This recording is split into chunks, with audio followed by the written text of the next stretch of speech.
Hi, this is Scott Garibay, and today we're going to talk about Dungeons & Dragons 5th Edition, and we're going to talk about Isekai and the importance of Isekai in Dungeons & Dragons 5th Edition, and what it means now. All right, so let me define what Isekai is. So there's one word for this in anime and manga. Isekai is a known entity within Japanese culture, and that is when players of a game are sucked into the game, right? When someone, specifically when players of a game are sucked into the game, okay? And just so you're aware, a good example of this, what is a good example of this in American culture? Oh, here's a perfect example of Isekai. So Isekai, well, I guess that's not a perfect, here's a similar, it's not a perfect example, because I'm trying to think of when this is like perfectly shown in American culture. This is huge in Japanese culture. A good example of this would be Last Starfighter, okay? So Last Starfighter was a fantastic, just wonderful movie from the 80s, and basically there was this kid, and he's just kind of chilling in a like a mobile home, like a camp where they have lots of mobile homes, right? And he doesn't have a good life. He's kind of poor, and he's really good at this Starfighter video game, right? And so what happens to this guy is the Starfighter game is actually not a video game. It is a test placed on Earth by aliens, and that alien placed on Earth by aliens, and those aliens are looking for amazingly good starfighter pilots, right? People who have the ability to be amazingly good starfighter pilots. And then he is brought, physically to a new world by space travel, right? He's not sucked through a portal. Usually Isekai, you're sucked through a portal. In this case, he goes through a wormhole, right, to get to this area of the space area where he can fight these aliens, right? But that's a perfect example of where a player then becomes a participant in the world, right? And a really good example of this is the Dungeons & Dragons 1980s cartoon, okay? So the 1980s cartoon, the Dungeons & Dragons 1980s Saturday morning cartoon, D&D, started in 1983, ran for 3 seasons. There's about 75 episodes, right? That entire story is an Isekai story. It is not a Dungeons & Dragons cartoon telling the story of Dungeons & Dragons adventures. It is telling the story of Earth Dungeons & Dragons players who were sucked into the Dungeons & Dragons world, right? And then became adventurers once they arrived there, because they were provisioned with magic items by Dungeon Master and were quested by Dungeon Master, right? So Bobby and Diana and Sheila and Presto and Uni and Eric, they're and Hank, right? They are all D&D players who are sucked into the world, right? Now, Isekai is a huge deal in Japanese culture. They are fascinated by this story. And actually, Isekai has really become the vast majority of all manga and anime stories. People are like, oh, well, if you're going to tell me a story about some characters in a world, that's interesting. But what if you took real people from my world and put them into the game world, right?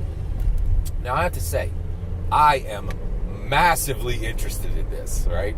Just so you're aware, I've already done this once.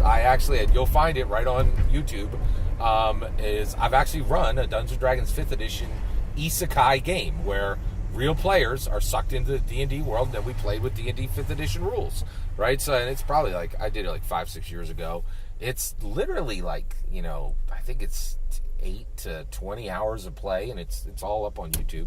And it was very interesting, and I had a blast with it. It was really a lot of fun, right? It was hosted by another group, so it might not be up. I'll check and see. Anyway, but here's the kicker here's where we land, why this is important.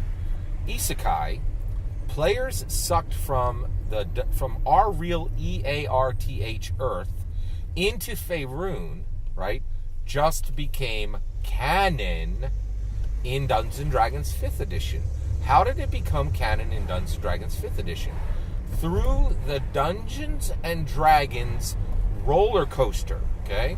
The Dungeons & Dragons Rollercoaster does not exist in real life, okay?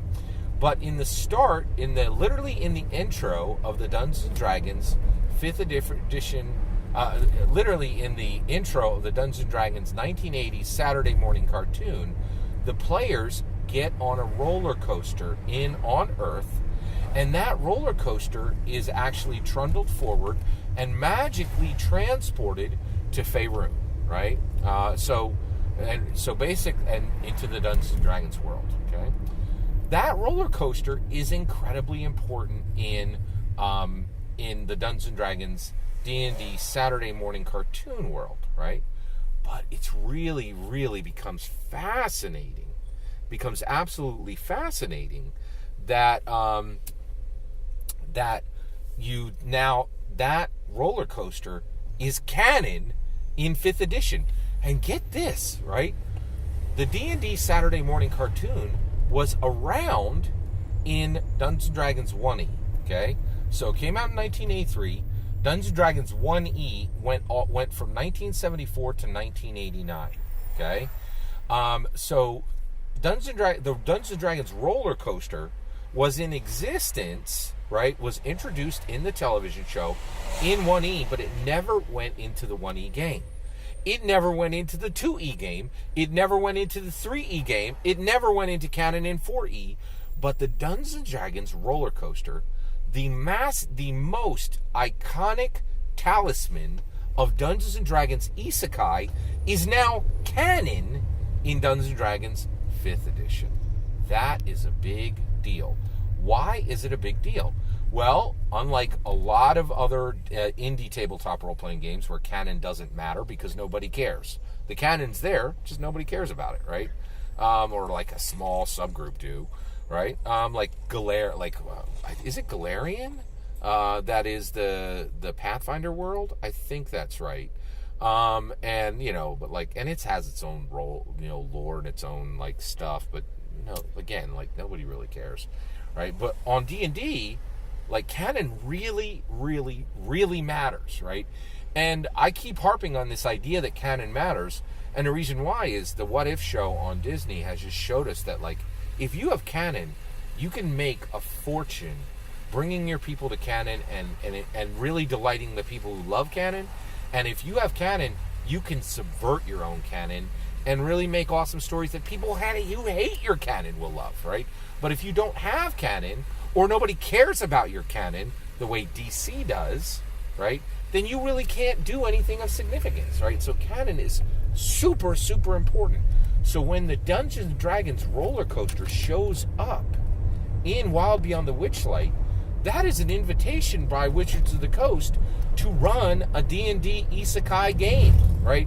It's saying, look, we are showing you right here in Dungeons & Dragons 5th edition canon, right, that Isekai is quite possible, right? And should matter in your game, right? I am so down for this. The only problem I think we have at this point, though, is, okay, I want to run a game where my players, right? I'm Scott Garibay, and I'm dungeon mastering, and my players, Robert and Laura and Peter and Beulah, right? I'm going to bring them in as players. I'm going to bring their actual person into Dungeons & Dragons 5th edition, which means we are going to roll a character. We are going to roll a character based on their real human existence, right? And right now we have absolutely no mechanics to do that. We have no tools from Dungeons & Dragons to do that. We've been permissioned by the Dungeons & Dragons roller coaster now being introduced in canon in the Wild Beyond the Witchlight game book, but we have not been provisioned with any real tools to do the work, which is a little bit disappointing, right? So I wish we were a little better equipped to do this, but I am very excited that we've been permissioned to do it, and I am super, super, super excited that D&D Isekai is 5th edition canon. How about you? Are you excited about this? Are you excited to see the Dungeons & Dragons roller coaster in Wild Beyond the Witchlight? I certainly am. Have you ever run an Isekai game? Would you play in a D&D Isekai game? I'd love to hear your opinions on this. Let me know in the comments below. Please consider liking and subscribing, and have a wonderful, wonderful millennium.